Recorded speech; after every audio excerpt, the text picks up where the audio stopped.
Hey, what's up, everybody? Welcome to Coach Johnson's YouTube channel where we talk all offensive football, especially the air raid, the power raid, just anything in general when it comes to the offense side of the ball and coaching.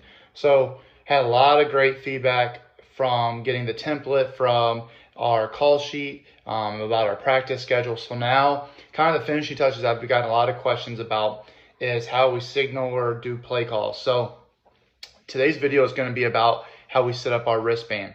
And like I said, this is how we do it. I can send you the template, which will be follow me and then message me on Twitter, and I'll go ahead and I'll send you that. Anybody that knows that have reached out, I've sent it to them.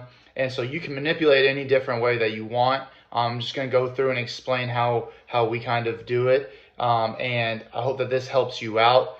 The copy or the file that I'll send you, it has to where it fits for any of the wrist coaches that we've ever had. You might have to change it here and there depending on the different brands, but it should work out. So all you have to do is input whatever your scheme is or how you want to put what you want to put on the wristband. So with that explanation, let's just kind of dive into it. So how we have done it, and I got this from when we were at Pinecrest under Coach Metzger, and we kind of got it from Carson Newman because we were running the split back veer. And so what they did was they break it into different categories. So for me, I've always been big into, it's always been 6 different, because you get 3 windows and you can kind of fit 2 on each one, but you can do it a bunch of different ways. So what we do is we have usually whatever the color schemes are for our teams are usually on the front, and then you can do any type of color. So right here on your first window, it would be green and gold. Let's say that you are an outside zone team. So one thing you could start off with is 1 could either be right or left and then outside zone. So then the lineman would know, okay, if it's 1, all right, it's outside zone to a specific direction. So let's just say right here, for an example, would be right outside zone. You could either then do 2 is left, and so then you guys would know, hey, any odd number means that we are going to the right, and any even would go to the left, or vice versa. That could be the way you do it. Or you could then set it up to where anytime you have a number, double-digit number, it means that you're going left outside zone. So that's an example of how you can set it up, whether you want to do even and odd, or if you want to do single-digit, double-digit. And so then what we do off of that is if you have any tags. So let's just say right here we decided that we're going to go with that with everything on the left column would be left. So let me just change that because that probably would make the most sense. So you would go left outside zone, and you could say we're going to go left outside zone lead. Well, then you would just then do the same thing for 12, and it would just be copy, and it would just be going to the right. So then 3 could be left outside zone split. So now you have an H or a tight end coming back out there. And then say that you have number 4 could be, left outside zone read. So right there you have your tags of different ways that you would run a specific concept. Okay. Well, then maybe, hey, you know what? Let's put maybe some plays on there, with different motions. So, right here you could, say that you want to go, fake jet right outside zone left, something like that. If you're big into putting an entire play call on your wristband for the players, if that's your way of doing it, boom, there's number 5. Now, another thing that other people like to do is then you can throw in your RPOs. So for like 6 could be left outside zone stick. Okay, so then all your receivers know, okay, so the stick is tapped. And so what we actually do is anytime that we have a specific RPO that's not following our rules, we'll put it in parentheses so that they know, hey, stick is talking to me on the outside. All right, so then what you would do is you just go through your 1 through 10 here. All right, and then make sure that you're mimicking it. So like right here, 16 would be the right outside zone stick. So that would be like your example right there. And so what I've been really big on it, and it just depends on how you want to do it, is, I then do the other side is kind of our pass, is our bread and butter, and we like to put it into families. So sometimes I've done where up here you have your different rules or something that you want them to know. And so for like here is, if for us, like we're a stick team. Let's just say that right here, 1 is Y stick.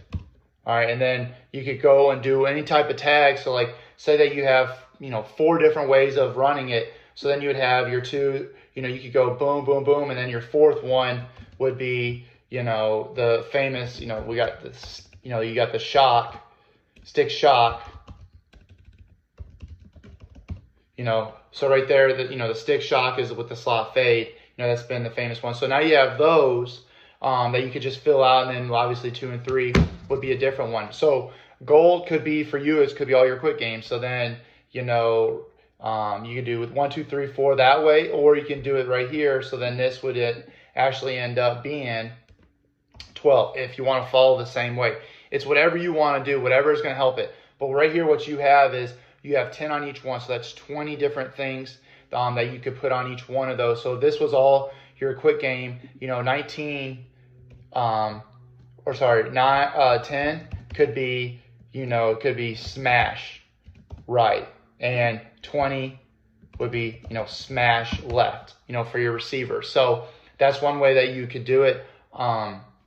That's just how we have always done it. And we'll just we'll call it out. I just yell it in from the sidelines. And we've done a bunch of different ways where the quarterback is sharing it to the far side, and then that first receiver is sharing it, and that lineman closest is sharing it with them. And then we kind of get set and we rock and roll. So that's kind of what we do when it comes to our wristbands.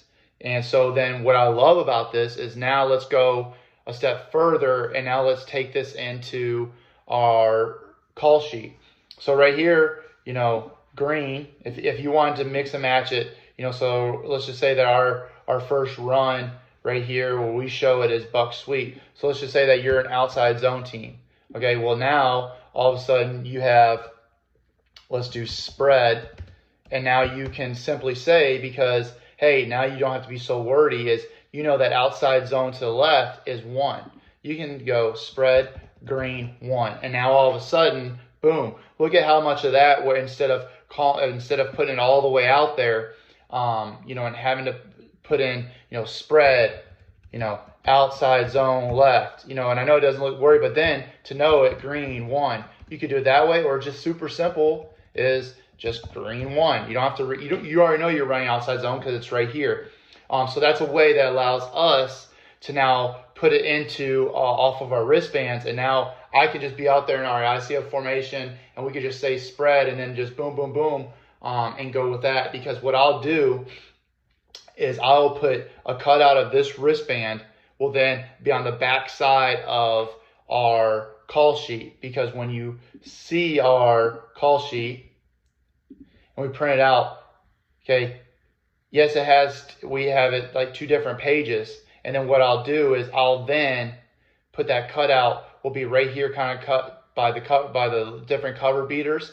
All right. And then I've even had it to where I have it in my hand. So I got this right here, and I got my call sheet in one hand and my cutout in another, so that I can, just mix and match. But a lot of times I'm not even on my call sheet. Is I know what I want to see. I know the formations, and I'm just looking at our little insert, which is, this part right here. And I'm just like, boom, calling with it, type ordeal. But please, if you have any questions, message below, follow me on Twitter. We can have a conversation that way. I want to be able to help out as many people as I possibly can. Like I said, this sheet is already good enough for you. If I send it to you and you print it out, you should be able to cut it out, laminate it, and be able to put it into your insert. So going into that is, I do 1 per page. It's easier to do it that way, and it fits into our wristbands.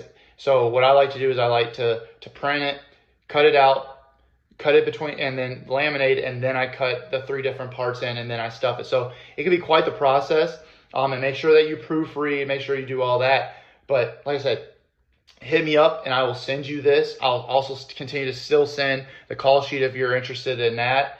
But I feel like this is that part where it really helps with organization, because now if one day that all you're doing is running inside zone, you could take all these numbers, put it into a call sheet for that day, and now you have practice nice and organized, and you don't even have the rest of this filled out. You just kind of follow off what you want to do for install that day or your practice script. So like if you're doing inside zone and then like stick is boom, now you have those two parts filled out for practice. Okay, you can scratch, make your notes on whatever, make those notes, go into your master sheet for that week, and now you can put it all together. And it's just been really very fast for us to get organized. Our script's nice and clean.